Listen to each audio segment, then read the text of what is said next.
شب برات میں نفل نماز کی نیت کیسے کریں اور نفل نماز کیسے پڑھیں، کب پڑھیں؟ تو دیکھیے، شب برات جو ہے وہ مغرب کی نماز کے بعد سے شب برات شروع ہو جاتی ہے اور فجر کا وقت شروع ہونے تک شب برات رہتی ہے۔ تو اس پوری رات میں آپ جب چاہیں، جب آپ کو آسانی ہو، آپ عبادت کر سکتے ہیں، اور عبادت آپ کوئی سی بھی کر سکتے ہیں۔ نفل نمازیں پڑھ سکتے ہیں، اسی طرح سے قرآن مجید کی تلاوت کر سکتے ہیں، دعا، ذکر و اذکار، تسبیح، استغفار، جو بھی چاہیں آپ وہ کر سکتے ہیں۔ سارا کا سارا یہ کام عبادت میں شامل ہوتا ہے۔ اب سوال یہ آتا ہے کہ نفل نماز کی نیت کیسے کریں، اور 4 رکعت کر کے پڑھیں یا 2 رکعت کر کے پڑھیں؟ تو دیکھیے، نفل نماز جو ہے آپ اس کو 2 رکعت کر کے پڑھیں، پہلے 2 رکعت، پھر 2 رکعت، پھر 2 رکعت۔ اگر کوئی اس کو 4 رکعت کر کے پڑھتا ہے تب بھی ٹھیک ہے، لیکن افضل اور بہتر یہ ہے کہ 2 رکعت کر کے نفل نماز پڑھی جائے۔ اب اس کی نیت کیسے ہوگی یہ بھی آپ سمجھیں۔ دیکھیے، اس کی نیت کرنے کا آسان طریقہ، بہت آسان یہ ہے کہ مثال کے طور پہ آپ کو 50 رکعت نفل نماز پڑھنا ہے یا آپ کو 20 رکعت پڑھنا ہے، تو آپ اکٹھی 20 رکعت کی نیت باندھ لیں۔ کیسے باندھیں گے؟ کہ دل میں آپ یہ نیت کر لیں کہ اللہ میں 20 رکعت نفل نماز پڑھنے جا رہا ہوں، پھر آپ 2 رکعت کر کے پڑھتے رہیں۔ نیت، میں بار بار اس چیز کو کلیئر کرتا ہوں کہ نیت جو ہے وہ دل کے ارادے کا نام ہے، اور آپ زبان سے کہنا چاہتے ہیں تو آپ اس طرح سے کہہ لیں کہ نیت کرتا ہوں میں 20 رکعت نماز نفل واسطے اللہ تعالیٰ کے، منہ میرا کعبہ شریف کی طرف، اللہ اکبر، ٹھیک ہے؟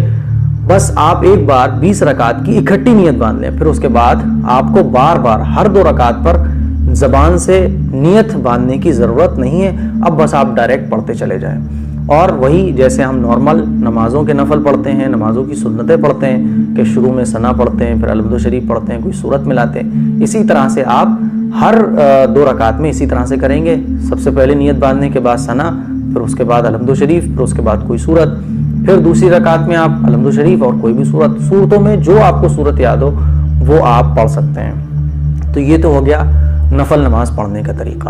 دوسرا سوال یہ ہے کہ مفتی صاحب پوری رات جاگیں یا ہم تھک جائیں تو بیچ میں عبادت بھی کر سکتے ہیں؟ تو دیکھیے، اگر آپ تھک گئے عبادت کرتے کرتے تو آپ ریسٹ بھی کر سکتے ہیں، کیونکہ یہ نفلی عبادت ہے۔ پوری رات جاگنا ضروری نہیں ہے، بلکہ دل کے ساتھ، دل سے اللہ کی عبادت کرنا ضروری ہے۔ اب مثال کے طور پہ آپ اگر سو جاتے ہیں، تھک جاتے ہیں، آپ سو گئے، پھر آپ اٹھے، پھر عبادت کر لیں، ٹھیک ہے، کوئی دقت نہیں ہے۔ اور اگر آپ وہ پوری رات عبادت کر لیں تو بھائی بہت اچھی بات ہے، ظاہر ہے جو جتنا زیادہ محنت کرے گا وہ اتنا زیادہ پائے گا۔ دوسری بات یہ کہ صلاۃ التوبہ اور صلاۃ التوبہ اور صلاۃ الحاجت کی نماز، تو دیکھیے صلاۃ التوبہ یہ بھی 2 رکعت نفل پڑھے جاتے ہیں، صلاۃ الحاجت یہ بھی 2 رکعت نماز نفل پڑھے جاتے ہیں، اور دونوں نمازوں کے پڑھنے کا طریقہ بھی سیم ہے۔ یعنی آپ نیت باندھیں، اور جیسے عام طور پر ہم نفل پڑھتے ہیں، نمازوں کے نفل پڑھتے ہیں، سیم ایسے ہی یہ بھی 2 رکعت نماز صلاۃ الحاجت اور صلاۃ التوبہ پڑھی جائے گی۔ صلاۃ التوبہ کا مطلب ہوتا ہے گناہوں سے معافی کی نماز، تو آپ 2 رکعت نماز پڑھنے کے بعد اللہ سے اپنے گناہوں کی معافی مانگیں، چھوٹے بڑے جتنے بھی گناہ اے اللہ مجھ سے ہوئے اس کو معاف فرما دے۔ تو اس نماز کے پڑھنے سے جتنے بھی گناہ ہوتے ہیں وہ معاف ہو جاتے ہیں۔ صلاۃ الحاجت ضرورت کی نماز، اے اللہ مجھے رشتے کی ضرورت ہے، مجھے روزی کی ضرورت ہے، مجھے کاروبار کی ضرورت ہے، جو بھی آپ کو ضرورت ہے اس نماز کو پڑھنے کے بعد آپ اس نماز کو پڑھنے کے بعد آپ دعا اپنی مانگ سکتے ہیں، جو بھی آپ کو ضرورت ہے۔ تو یہ نفل نماز پڑھنے کے طریقے میں نے آپ کو بتا دیے۔ بیٹر جو وقت ہے وہ تہجد کا وقت ہے۔ ہم اس رات میں اگر نفل نماز نہ بھی پڑھ پائیں تو تہجد ضرور پڑھیں۔ تہجد کا وقت بہت عظیم الشان وقت ہوتا ہے، پھر اس رات میں اگر تہجد کا وقت آ جائے تو ظاہر ہے اس کی اہمیت بڑھ جاتی ہے۔ تو یہ مسئلہ تھا نفل نماز پڑھنے کا، کہ نفل نماز کیسے پڑھیں، کتنی رکعت پڑھیں، یہ میں نے آپ کو کلیئر کر دیا ہے۔ امید ہے کہ مسئلہ آپ کے کلیئر ہو گیا ہوگا۔ اس کو شیئر ضرور کریں، دوسرے مسلمانوں تک پہنچائیں، نفل نماز پڑھنے کے بارے میں جو کنفیوژن ہے وہ سب کی کلیئر ہو سکے۔ السلام علیکم ورحمۃ اللہ وبرکاتہ۔